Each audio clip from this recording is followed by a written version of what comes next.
Yeah. Hello.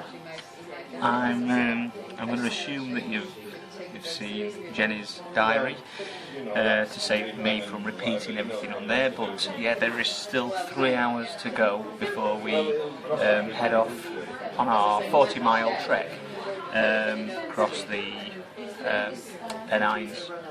We've just had some wonderful fish and chips, courtesy of the Yorkshire Bridge. So we are quite fit to burst, but we need the energy. So we'll see you at the end. I need another pint. Yeah. It's crazy because it's the middle of winter, it's dark, it's muddy, and most people would only challenge this to take part in the summer. So, yeah, a bit bonkers, but I'm sure it'll be fun. Well, we've just survived Whin Hill. It was, I mean, you won't believe it now because, you know, the stars are out and you can see it, but believe me, we can hear it's there.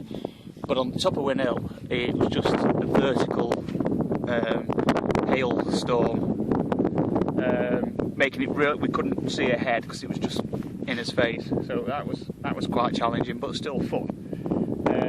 We veered off the path a little bit because it's just all rocky there, and obviously in this light you can only see a couple of metres ahead of you. Yeah, we don't want to waste too much time, so this way.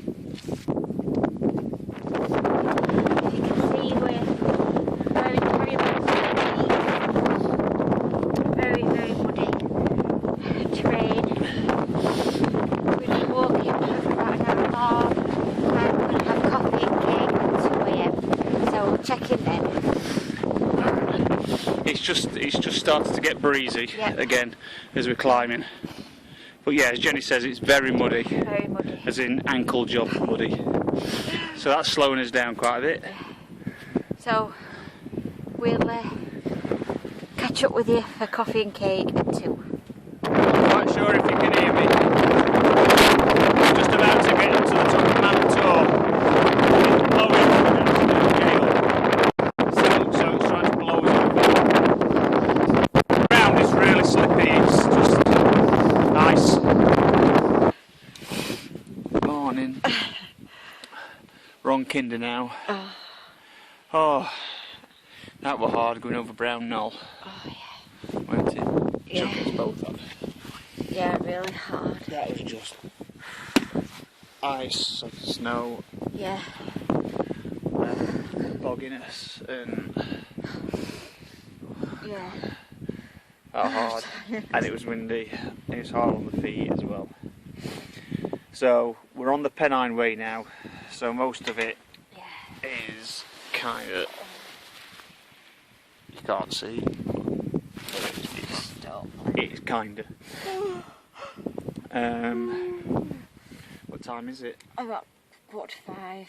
About 4:45. So I've been walking for What's it? It's 11:15. about 6 hours. Something like that. It was quite slow to start with.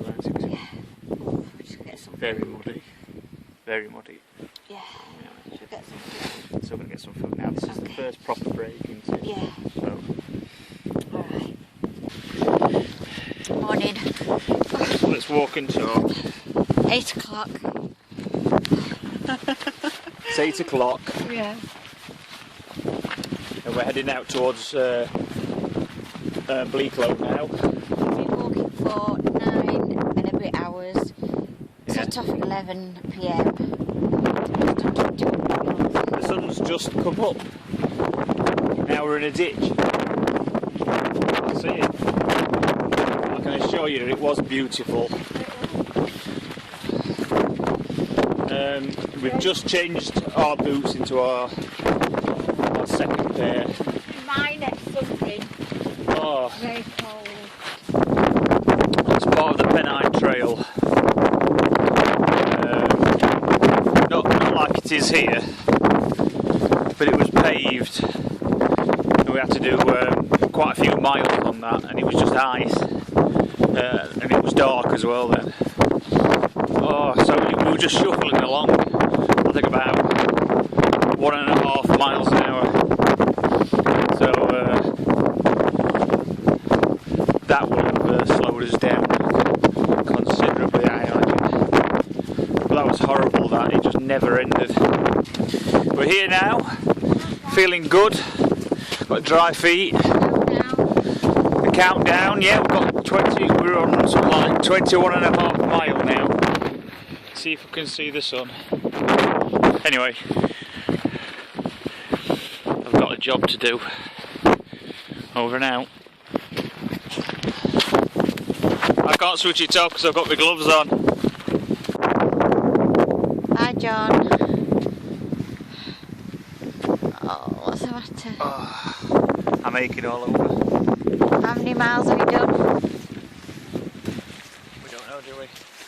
We think we've actually done about 40 mile now. The end of the road for John. Over 40 miles and we've made it. How are you feeling, John? You look like you've not slept for about 30 hours and you look like your body's feet are on fire. Pain. That's it.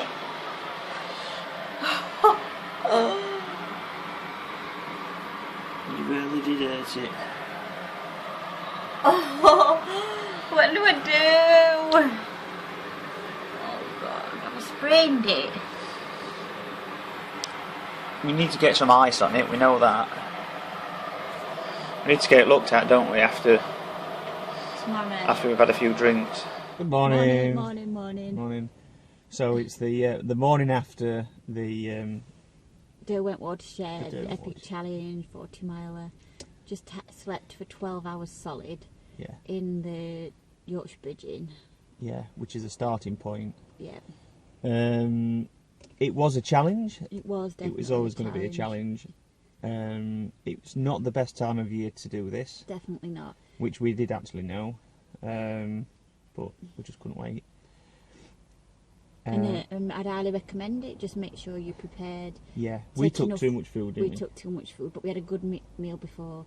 Just make sure you take a lot of warm clothing, and good for, a spare pair of 2 pair of walking boots are good. Boots, lots of socks because your feet get wet. It's good to change boots at the halfway point. But that helped. I think. But then not falling straight into a bog. No, it's easily doable. It's just mentally, keeping through, sort of just checking off and getting through the night. And hardest bit, definitely, and everyone says, is Bleaklow more. Yeah. The terrain is unforgiving, to say the least, because it's like being on the moon, and you're just up and down bogs. And we've actually been talking about doing it again. Yeah. And seeing what the difference is in doing it in the summer. Because I think if we were to do it again, we'd carry less. Even though we didn't carry that much, but we'd try and carry less. And we know a lot of people do it with a support team. Yeah, so they wait for them at the halfway point when you cross the main road on Snake Pass. And I think that would make a difference. If you could just carry the bare minimum, obviously taking safety into account. And someone to swap your shoes over. And someone to swap your shoes over, so you didn't have to carry all that as well. And a towel, that was good. When we swapped his shoes, and we took a small towel with us to wipe his feet dry. I think that helped. That helped as well. Yeah, but it's doable. A lot of it's up here. I'd say 80% of it's up here, because you've got to keep yourself going and mentally just see the end. Yeah, which we did. Bring on the next one. Bring on the next one. We've just had a full veggie. And bring on the next challenge.